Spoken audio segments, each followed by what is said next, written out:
Alright, boys and girls, get ready to take a shower because I am gonna dirty you up. Anyhow, yeah, I haven't done a video in a super long time on Godfuzzy account. Why? Why? Why, Godfuzzy? Why haven't you done a video? I mean, like, that's your awesome account. And what the hell, man? Get with the program. You're either on the train or you're off the train. Are you on the dirty train? I'm on the dirty train.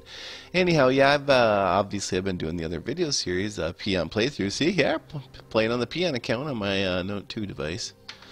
And while I'm doing Godfuzzy, doing a little base redesign. You know, first I brought you the Godfuzzy base, which was essentially a base where all of the vaults were sealed within the walls with the towers, and you can see the videos on that on YouTube. And then I went to a Godfuzzy 2.0, which was essentially an open Godfuzzy design using essentially the Leary 93 openings with the Godfuzzy core, so really like a combination type base. And that was great, and I tweaked it. Nobody from my guild, NOBDY, came up with a really cool way to path in the wall segments that go into the base, so that was kind of the Godfuzzy 2.2. And, you know, yeah, the Godfuzzy 2.2, it never really did very good on F or G.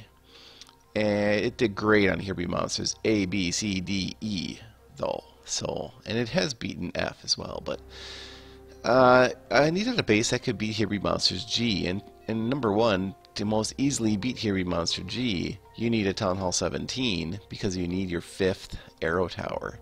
And so, presenting to you the new Super Godfuzzy. I kind of like that name. Maybe I should be like Godfuzzy 3.0 and be all like 3.0 on you. But this is really the Super Godfuzzy, and it's got 5 arrow towers. It's an extremely long, elongated base.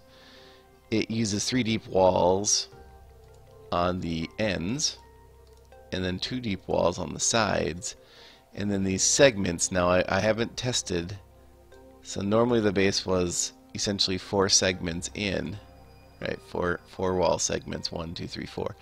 And then I am recently doing, this is a new design feature where I come in with just a 1 narrow opening. Now, the issue with that 1 narrow opening is this, let me just grab my guild hall. Dirty, join dirty. Well, just kidding, don't join dirty, we're full. But at some point, you could aspire to join dirty. We do have openings in our guild clean. Let's just search that real quick. Wait, you can't search from there. You gotta go to your guild hall to do a proper search. Go to your guild, hit the little magnifying glass, search clean. So we do have some openings in clean. Clean? Are you dirty or are you clean? And so there's 3 openings there. So this is Super Fuzzy. So this is another one of my accounts. It's not a very good account, and I don't participate in the boss fights because they're doing boss 2, and I am not boss 2 capable on this account. However, you know, minus PS3 Junior there is co-leading it. He's really running the day-to-day operations along with Eternal Setzer, who's also an officer in Guild Dirty. And yeah, a lot of good members. And one of the Lorg here does like just an insane amount of damage, like 40 million to boss 2 is average, I'd say. And yeah, so I poke over there, and he's running my. So this is the double diamond base.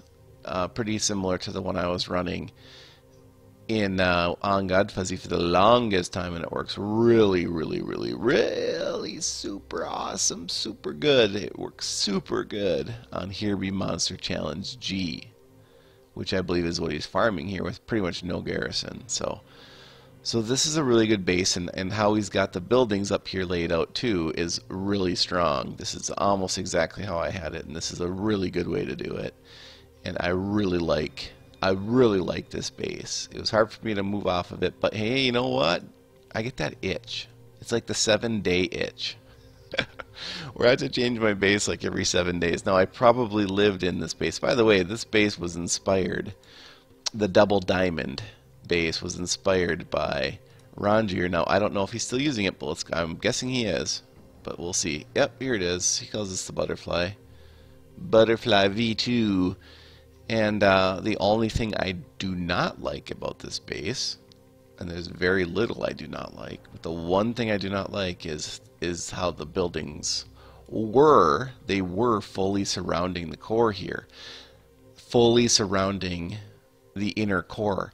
And what would happen is if a here be monsters popped like right where my cursor's at right here, what would happen is they'd come in, all the monsters would take out all these buildings, and every now and then they'd head straight over. The mecha men would head straight on in, and then your heroes would run out. Well, they'd kill all the troops right there, but then all of the legendaries from the Here Be Monster wave will be pathing right around there, and so they'd egg around your heroes and take them out. Now that would only happen maybe 10% of the time, but that would mean you lose 10% of the time, and that was not acceptable to me. So it looks like he's gone to this where he's kind of spreading the buildings around the top peak and the bottom peak, just like Lorg is doing in his setup for that base. However, you know what? I've been trying to beat Challenge H. Can you believe that? Challenge H. And it is really hard. What you need to beat Challenge H, as you'll see in 1 minute, where I will be running a Here Be Monster Challenge H. You don't see a lot of videos on that just because it's insanely hard. But you know what? I've always shown videos where I fail. I've always shown videos where I succeed, probably more when I succeed. But honestly, let's just be honest here. But, you know, every now and then I like to just show you some epic fail videos. And, you know, this account, too, I'm real happy with where all my heroes are at. And I want to go into the hero altar real quick just to kind of show you. So I got 6-star Pumpkin Duke. He's ready to go 7. I just need... How much do I need? Well, it's 50,000 honor badges. I only have 11,000 right now. And so... everyone else is pretty much 6-star. Atlanticor is 5. Snowzilla is 5. I use Snowzilla now instead of Atlanticor, just simply because Snowzilla does a lot of good burst DPS there. I do not use Ninja. I do not like Ninja and Here Be Monsters, although it works in some setups. It works on definitely in the lower setups, both Ninja and Assassin for that. Anyhow, let's jump right to it and run it Here Be Monsters Wave H or Challenge H. And you can see the Ornithopters come in. That's what really makes this Here Be Monsters difficult. As you can see, I sped up the video to 4 times, and ooh, lost 2 towers. Look at that. Didn't lose any heroes. Lost 2 towers. I beat Wave H1. That was the first time, by the way, I've done that. And then I take out the Ornithopters there. They got 1 more tower. Didn't quite beat Wave H here. Did I beat H2? Yeah. Yeah, look at that Paladin up there. Booyah. Beat Wave H2. Again, we're testing, we're designing, we're implementing, we are researching, we are brainstorming, ideation. You know, we're trying to beat H. You know, I haven't done this before. And yeah, you fail. I am a failure, as you can see. So at this point, what I jump in to do is I jump in to make sure that the base can still beat G. Because if this base can't beat G, it likely can't beat H. However, G and H are very different. You know, G doesn't have Ornithopters. That's obviously the biggest. But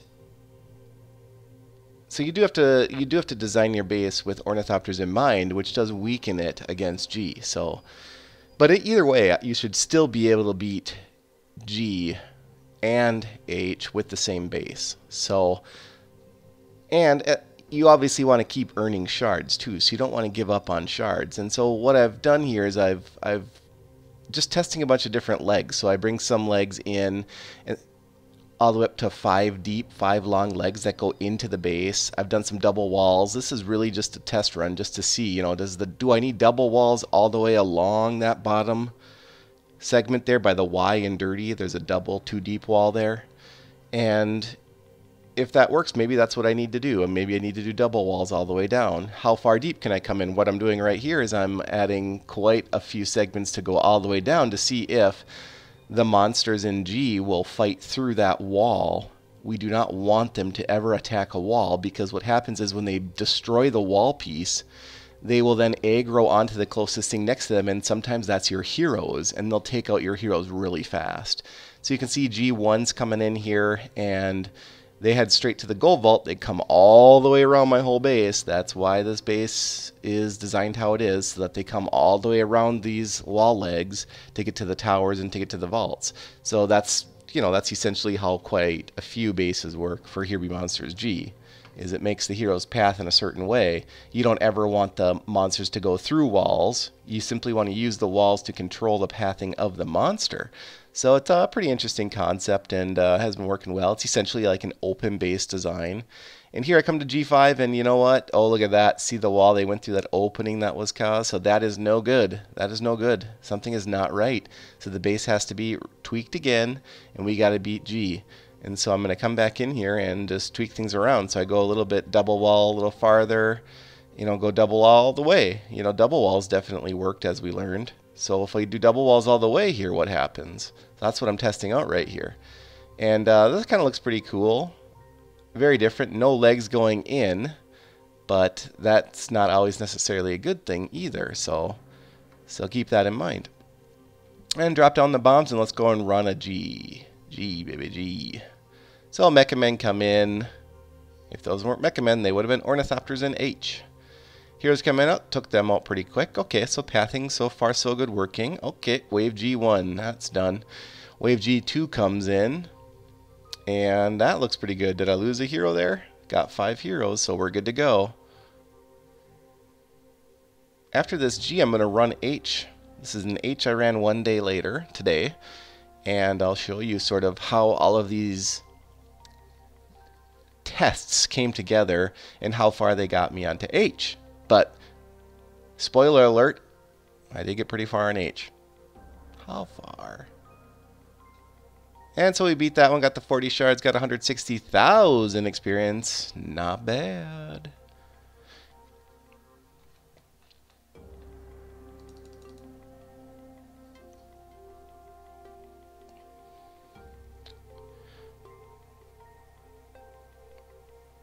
Okay, so I tweaked around. This is recorded on my phone device actually, so its quality isn't quite as great. This is run in real time, so I just wanted to show at least one Here Be Monsters in this video real time in addition to the first one.